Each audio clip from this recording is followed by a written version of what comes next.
Students, कल हमने यानी पिछली क्लास में सांद्रता सेल, कंसंट्रेशन सेल स्टार्ट किया है। ऐसा विद्युत रासायनिक सेल जिसमें दो समान विलयनों की भिन्न भिन्न सांद्रता के कारण विद्युत धारा का प्रवाह होता है, सांद्रता सेल कहलाता है। सांद्रता सेलों को हमने 2 पार्ट्स में डिवाइड किया है, इलेक्ट्रोड सांद्रता सेल और विद्युत अपघट्ट सांद्रता सेल। इलेक्ट्रोड सांद्रता सेल इस प्रकार के सेल में दो समान इलेक्ट्रोड जिनकी सांद्रताएं अर्थात सक्रियताएं भिन्न भिन्न हों, एक ही विद्युत अपघट्ट अर्थात अपने ही आयनों के विलयन में डूबे हुए रहते हैं।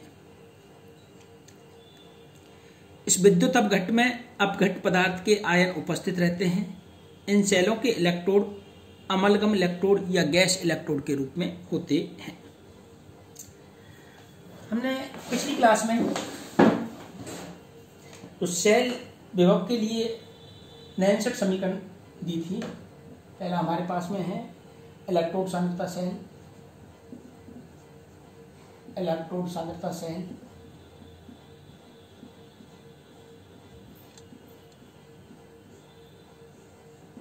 इलेक्ट्रोड सांद्रता सेल में नैनसेट समीकरण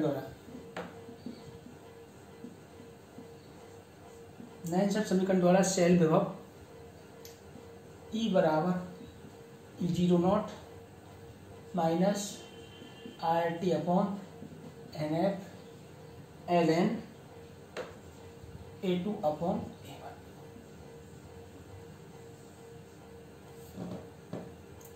सांद्रता सेल में E0 का मान सदैव 0 होता है, क्योंकि जब प्रत्येक इलेक्ट्रोड की सक्रियता समान होगी दोनों इलेक्ट्रोड पर समान पोटेंशियल हो जाएगा। यदि गैसीय इलेक्ट्रोड लिए जाएं तो सक्रियता के स्थान पर गैस के दाब को लिया जाता है। सक्रियता के स्थान पर गैस के दाब को लिया जाता है। अब हम डिस्कस करने जा रहे हैं विद्युत अपघट्ट सांद्रता सेल। दूसरा हमारे पास में है विद्युत अपघट्ट सांद्रता सेल।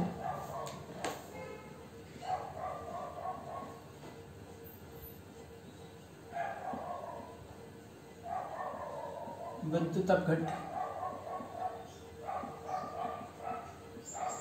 सांद्रता सेल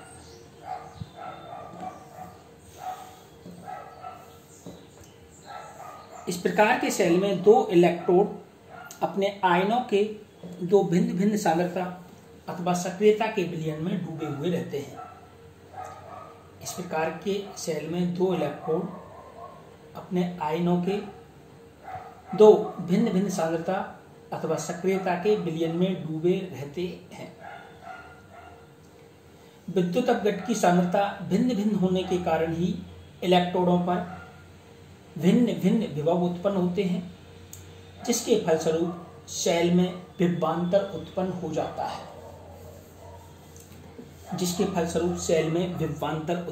जाता है। विद्युत अपघट्ट सांद्रता सेलों को 2 भागों में बांटा गया है।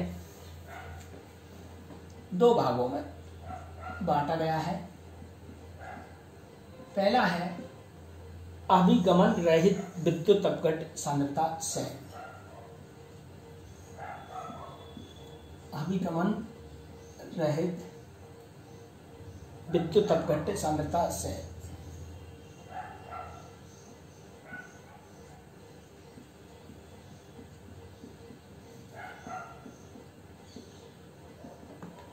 Concentration cell without transference. Concentration cell without transference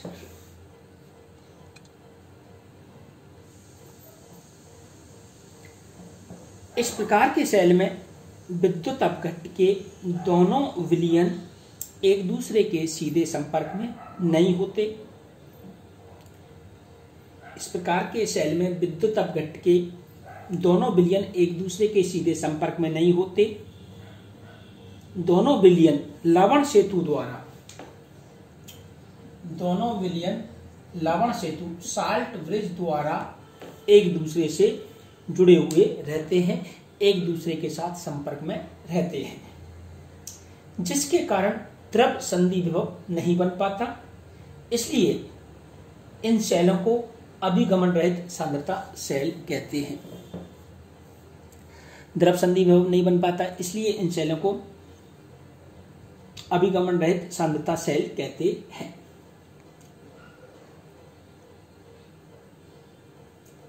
इस प्रकार के सेलों का निर्माण निम्न प्रकार किया जाता है, जिसमें हम इलेक्ट्रोड लेते हैं। इलेक्ट्रोड हमने लिया प्लेटिनम, हाइड्रोजन गैस 1 atm पर, HCl एक्टिविटी प्लस माइनस, और AgCl सॉलिड और प्लेटिनम, या हम लेते हैं सिल्वर वायर। ये एक इलेक्ट्रोड है। अब इसके आधार पर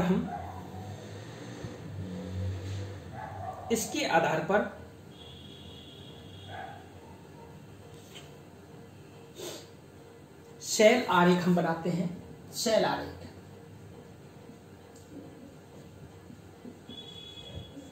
इसके आधार पर हम सेल आरेख बनाएंगे। सेल आरेख प्लेटिनम H2 1 atm पर, HCl A plus minus 1, AgCl solid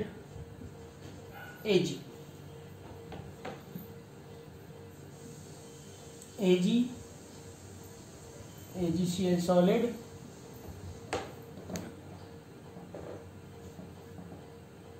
और HCl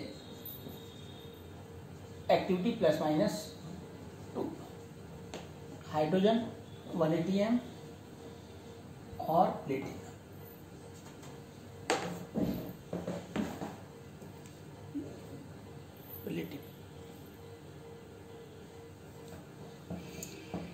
इन दोनों को जोड़ने के लिए हम लवण सेतु काम में लेते हैं।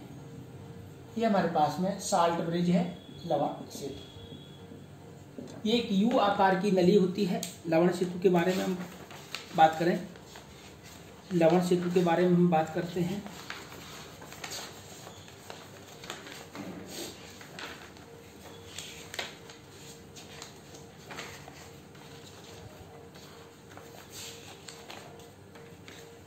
लवण सेतु एक यू आकार की नली होती है,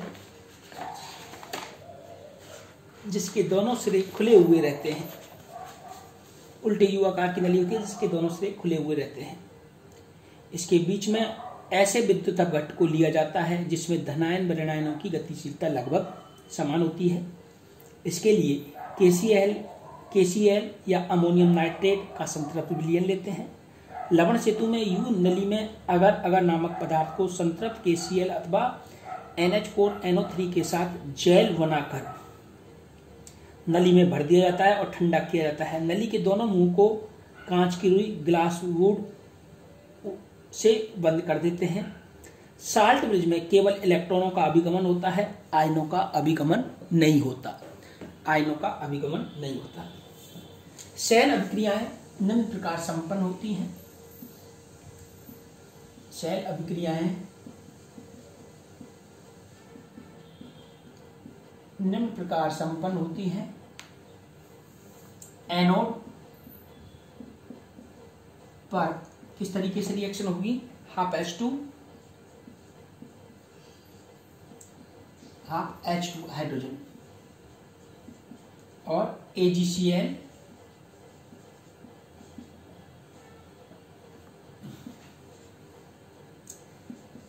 H plus A+1 plus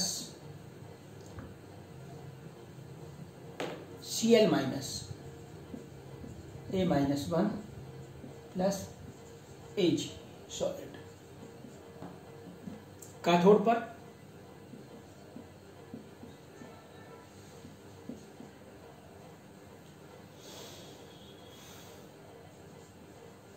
Ag solid plus H plus A plus 2 Cl minus A minus 2 half H2 plus AgCl।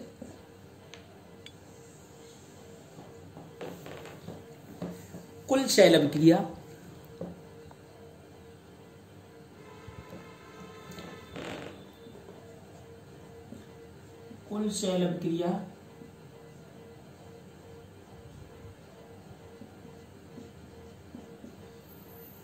इससे ये कैंसिल आउट हो जाएगा बच्चों, और हमारे पास में कुल सेल अभिक्रिया H plus A plus 2 Cl minus A minus 2 H plus A plus 1 Cl minus A minus 1, ये कुल सेल अभिक्रिया हमको प्राप्त हो जाती है। अब हम नैनचर समीकरण द्वारा सेल विभव के बारे में डिस्कस करेंगे। सेल अभिक्रिया में कोई रासायनिक अभिक्रिया संपन्न नहीं होती, केवल सक्रियता में परिवर्तन होता है। सांद्रता सेल का मानक इलेक्ट्रोड विभव सेल विभव मानक इलेक्ट्रोड विभव 0 होता है।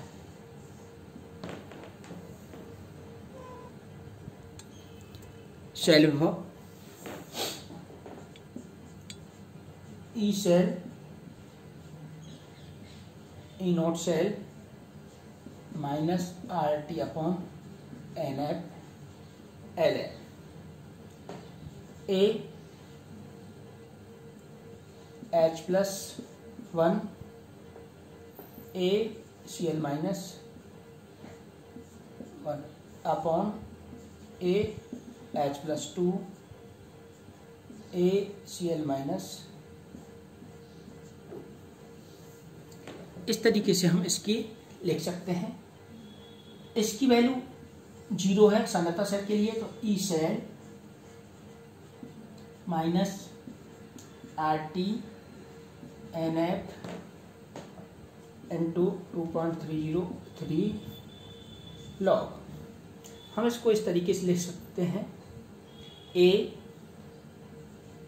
Plus minus 1 upon A plus minus 2 square हो जाएगा बच्चों, स्क्वायर हो जाएगा। सारी वैल्यू हम रख देते हैं। सारी वैल्यू जब हम रख देते हैं, देखिए स्क्वायर को हम कॉमन रूप से इस तरीके से ला सकते हैं, ई सेल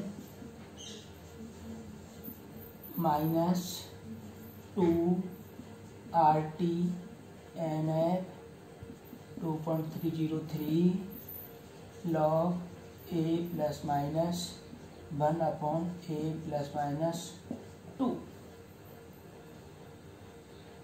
वैल्यू रखने पर ई सेल R का मान 8.3, T का मान एट रूम टेम्परेचर 298 केल्विन और F96500 coulomb, N number of transfer electron 1।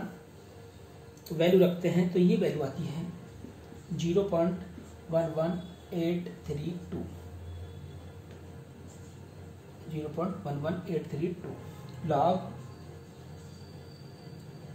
A plus minus 2 upon A plus minus 1। ये हमारे पास में पोटेंशियल है विदाउट ट्रांसपेरेंस।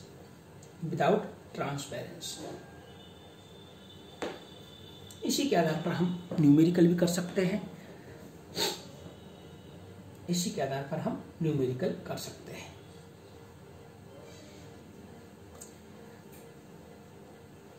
अगर एक सामान्य अभिगमन रहित सांद्रता सेल जिसमें गामा प्लस धनायन तथा गामा माइनस ऋणायन हो, तो सेल विभव इस तरीके से भी दिया जा सकता है। EW2 यानी without transference plus minus gamma upon gamma plus minus RT upon NF, एक common formula ln a plus minus 2 upon a plus minus 1। Gamma plus धनायन की संख्या और गामा माइनस ऋणायन की संख्या होती है।